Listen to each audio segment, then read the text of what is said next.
Hello, and welcome to episode number 13 of the Holistic Lifestyle Guide podcast. This episode is going to be about reading ingredient labels. This is a very important thing that most people don't do, and so I'm going to go over why it's important, what to look for, and what to avoid when you are reading ingredient labels. So, if you're anything like me, you probably walk through a grocery store or even a health food store and think that you are buying healthy packaged items. Things that say organic or natural on the box, they make you feel safe throwing it in your cart. I thought I was certain I was eating as healthy as possible, but then I learned more about reading ingredient labels. So I'm going to go over one of the resources that I learned from in a minute, but first I want to talk a little bit more about unhealthy ingredients. So these unhealthy ingredients, they're pretty much hiding in plain sight. They're right there on the label, and you can't even pronounce the word. And so most people aren't going to even know what those things are. They're not going to know if they're good or bad. So most people know about high fructose corn syrup because that's kind of popular as being one of the worst things for you. That's no longer a secret anymore. Most food companies don't even use that anymore, but that does not mean that there are not other evil surprises lurking inside your food. So there's a few ingredients. There's actually probably a lot more than a few, but I actually wrote a blog post about this where I list a couple of the ingredients that they go by more than one name. So unless you study and memorize these, you might never know what you are really eating when you think you've made smart choices. One example is sucralose. That's on a lot of things, and sucralose is actually it's fake sugar, basically. That's what a lot of these are. They're just sugar under a different name. And dextrose is another one of those. That's a processed sugar. One thing I wanted to talk about was natural flavors. You see natural flavors listed on a lot of foods. These are chemically processed, very heavily chemically processed. They leave very little, if any, natural substances. So why is this so bad when it sounds like a good thing? Because in order to be able to say that their food has natural flavor in it, it has to have some percentage of something natural. So what they do is they take the natural thing, they start with the natural thing, and then, like I said, they heavily chemically process it. So by the time they're finished, it's not completely natural anymore, and it's not even enough natural to actually be healthy for you. So now I'm going to talk about how I learned most of what I know about this. This is a really hard subject to learn about. I mean, otherwise you're going to have to go through and do your own research and your own studying, and who has the time for that, right? So here is a great resource where I learned about food labels.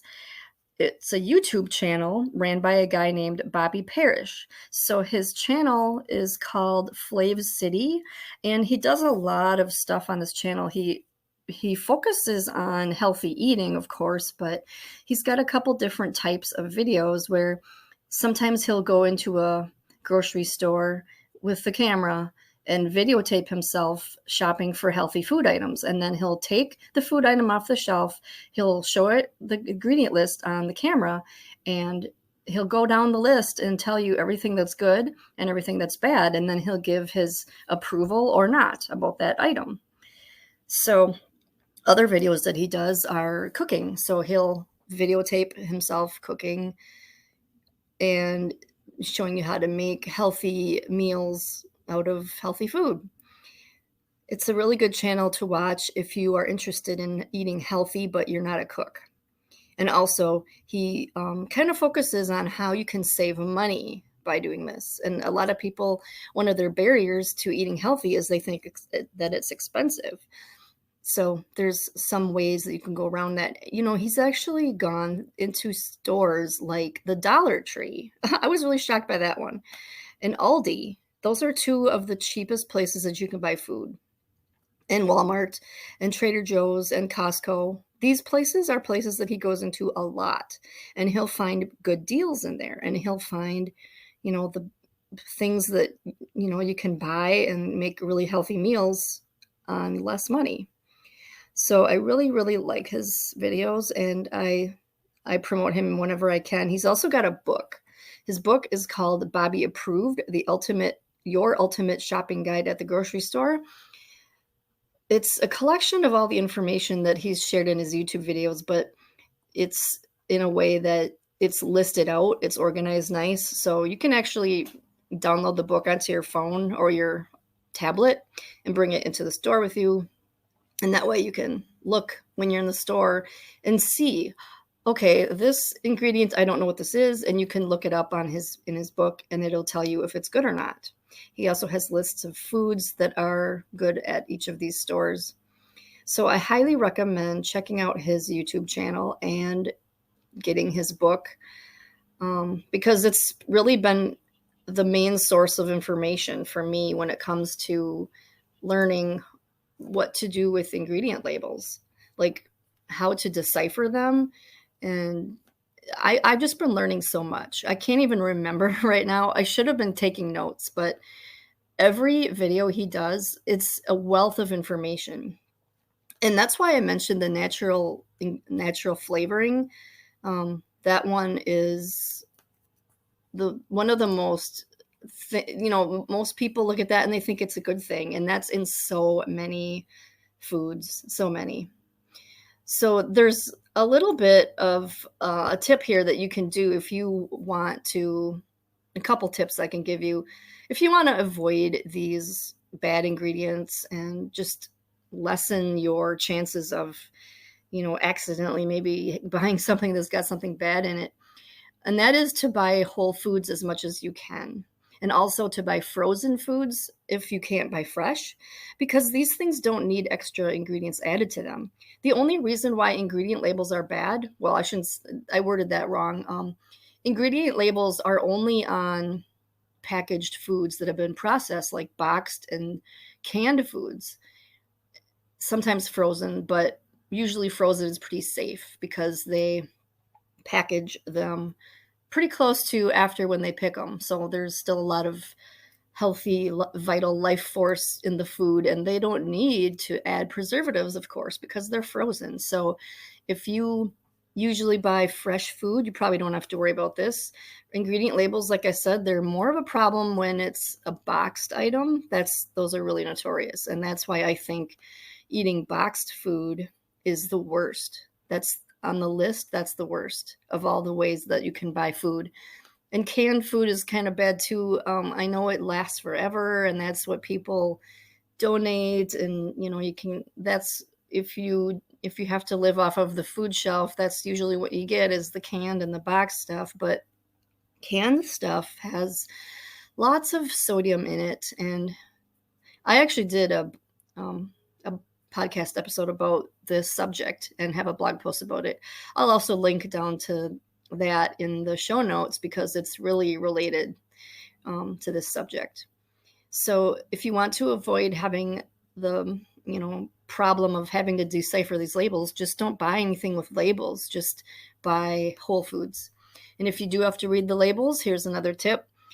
Basically, if it's a really long word that you can't pronounce, that's most likely something that's bad for you. And that doesn't go for in every case. There's probably a couple things out there that are not bad just because you can't pronounce them.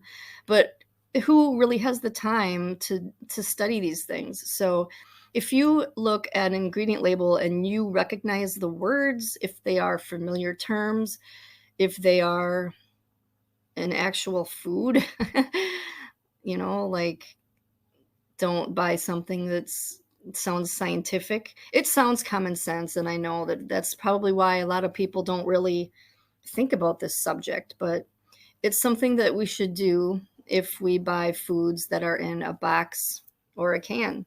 And sometimes frozen could do this as well. Although I've never really ran into anything that's been frozen that's had anything really bad in it. Like there's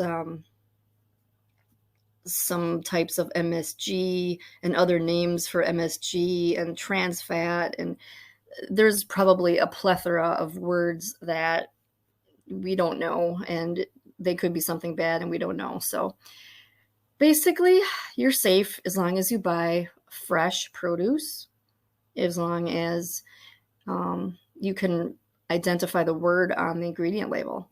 And like I said, check out Bobby's channel. He's awesome. I just love him. I've got a video on my blog that's called 10 healthy grocery items to buy at Aldi. Now, this video is from a couple years ago, but Aldi is just trustworthy all the time. No matter what year you go there, they're always getting better too.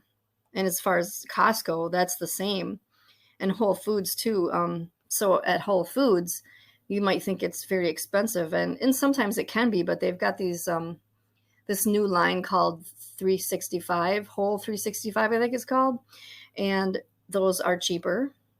But also, if you watch Bobby's channel, he will tell you how to find the cheapest stuff.